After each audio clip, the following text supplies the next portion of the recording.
सब शास्त्रों का सार मंथन करके भगवान शंकर जी ने कहा कि नाम जप यदि हो रहा है तो आपका जीवन, आपकी साधना ठीक चल रही है, और नाम जप नहीं हो रहा है तो कह रहे हैं निरर्थकम।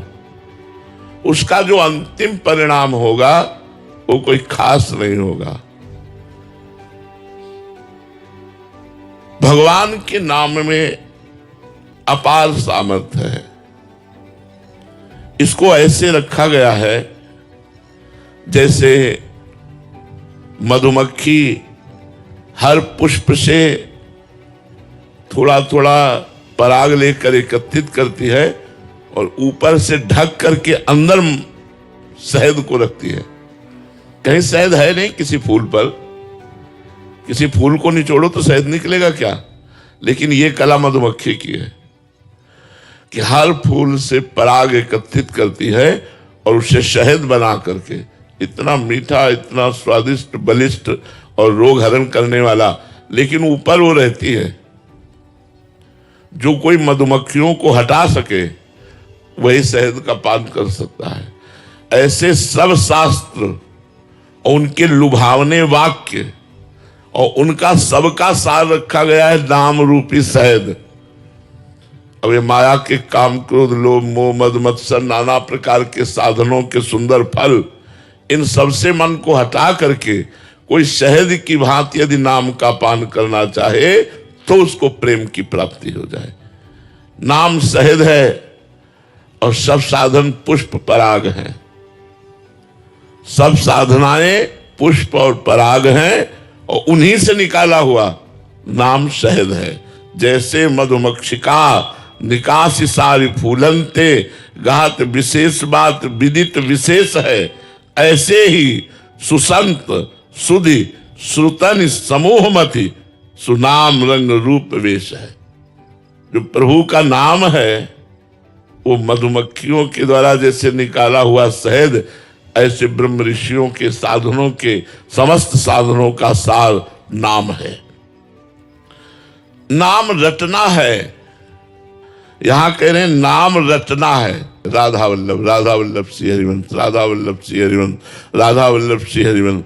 मन लगे ना लगे, हमें नाम रटना है।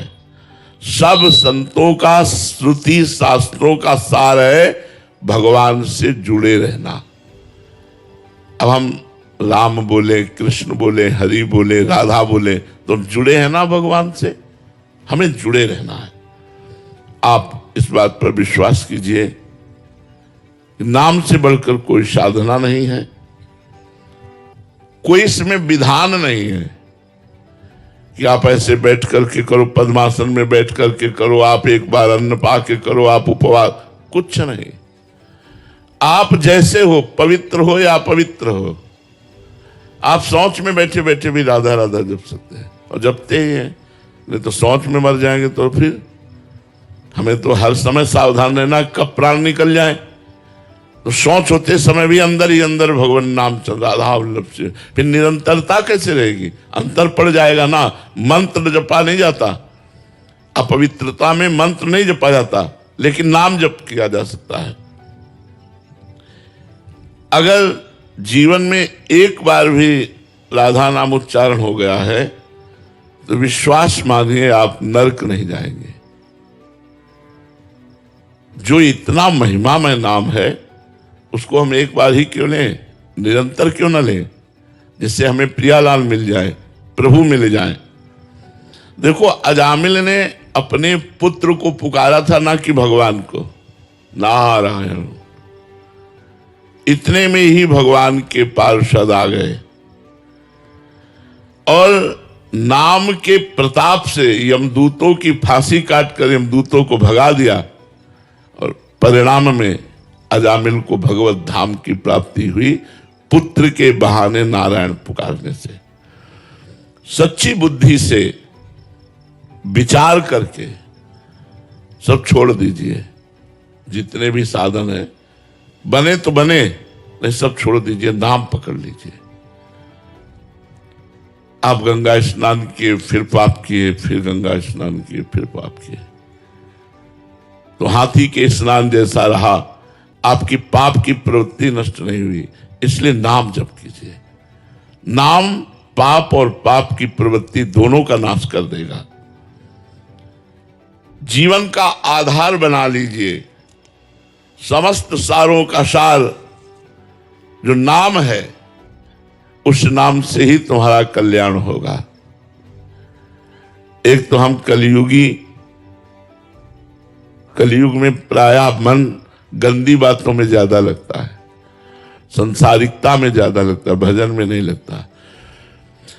अच्छे बनावटी कपड़े पहनना, बनावटी बातें करना, बनावटी भोजन पाना, बनावटी जीवन हो जाना एक कलयुग का प्रभाव है।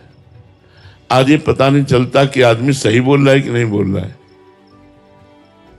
विश्वास नहीं रह गया है कि आदमी बोल रहा है कि सही बोल रहा है कि नहीं बोल रहा है। पूरा का पूरा 100% भी झूठ बोल सकता है, 100%। एक तो कलयुगी मानो, उसमें भी थोड़ी आयु, उसमें भी रोगों की बाहुल्यता। अब नए नए बच्चे चश्मा लगाए हैं, 500 शुगर है, high blood pressure, low blood pressure, cancer तो ऐसे हो रहा है जैसे जुकाम बुखार हो रहा। पहले जैसे जुकाम बुखार किसी किसी को होता था, ऐसे अब कैंसर हो रहा है। कैसे भजन करे? और आहार तो अशुद्ध, शुद्ध आहार का अभाव, मन स्थिर नहीं, कैसे कल्याण होगा? आप विचार करके देखो। कलयुग का प्रभाव, आयु थोड़ी, रोग अनेक, भोजन अशुद्ध, मन स्थिर नहीं और संग गलत। कोई बिरला ही ऐसा संगी होगा जो हमें भगवान की तरफ लगावे। नहीं, हमारा संग जो है मन गलत और हमारा तन का संग गलत, तन मन दोनों का संग गलत। और नाना प्रकार की साधनाएं, इतनी तपस्याएं लिखी हुई हैं शास्त्रों में भगवत प्राप्ति के लिए, वो हमारे लिए पहाड़ उठाने के समान है। जो साधनाएं हैं वो पहाड़ उठाने के समान है। युगों पढ़ते रहो, इतने शास्त्र हैं, इतने साधन हैं, निर्णय नहीं कर पाओगे किसमें चले, क्या करें क्या ना करें। मोह ममता अपना प्रभाव दिखा रही है। परिवार से, शरीर से, भोगों से इतनी प्रियता है कि भगवान से बिल्कुल प्रियता नहीं उस तरह की है। तो इसीलिए सभी जीवन का, सभी शास्त्रों का, सभी साधनों का सार निकाला गया है नामामृत, नाम। सारों का सार, आनंद सिंधु को अधीन कर लेने की सामर्थ्य नाम में है। सुमिर पवन सुत पावन नामू, अपने बस करि राखे रामू। भगवान शंकर जी सदैव नाम जप करते रहते हैं। उनको क्या चाहिए? वो तो आनंद समुद्र है। रामचरितमानस में आया है कि होई सोई जो राम रचि राखा, को करि तर्क बढ़ावे शाखा, अस कही जपन लगे हरिनामा, सती गई जहां प्रभु सुख धामा। ये प्रसंग में आता है। तो भगवान भी नाम जप करते हैं। बड़े बड़े ब्रह्म ऋषि, बड़े बड़े महात्मा नाम जप करते हैं। देखो, सनक सनंदन सनातन सनत कुमार हर समय हरिशरणम हरिशरणम हरिशरणम ऐसा जपते हैं। नाम प्रकाशमान रत्न है और सब साधन दीपक है। दीपक को हवा बुझा सकती है, लेकिन रत्न के प्रकाश को हवा बुझा नहीं सकती। आंधी आवे माया की तो साधना रूपी दीपक बुझ सकता है, लेकिन रत्न रखा है, मणि रखी है और जगमग जगमग हो रही, तो धूल भरी आंधी क्या बिगाड़ लेगी उसका? तो सब साधनाएं दीपक, प्रकाश देने वाले, और नाम है मणि प्रकाश देने वाला। जैसे गोस्वामी जी ने लिखा है, राम नाम मणि दीप धरी, जीह देहरी द्वार, तुलसी भीतर बाहरो, जो चाह सुझियार।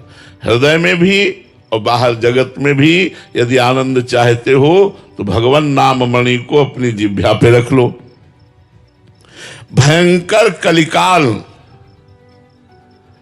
इसके जितने दोष और भयंकर पाप सबको नष्ट करने की सामर्थ्य नाम में है।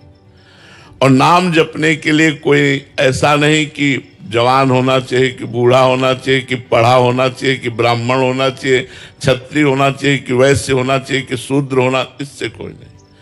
पुरुष, नपुंसक, नारीवा, जीव चराचर कोई, कोई शब्द में आ गया, जीव चराचर कोई, सर्व भाव भज कपट तज मोई, परम प्रिय सोई, भगवान ने कह दिया।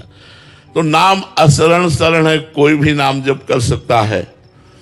गुणहीन, पापाचारी, व्यसनी, सब कोई नाम जप कर सकता है। यदि आप नशा नहीं छोड़ पा रहे हैं तो नाम जप शुरू करो, नशा छूट जाएगा। आप गंदी आदतें नहीं छोड़ पा रहे, नाम जप करो, गंदी आदतें आपकी छूट जाएंगी।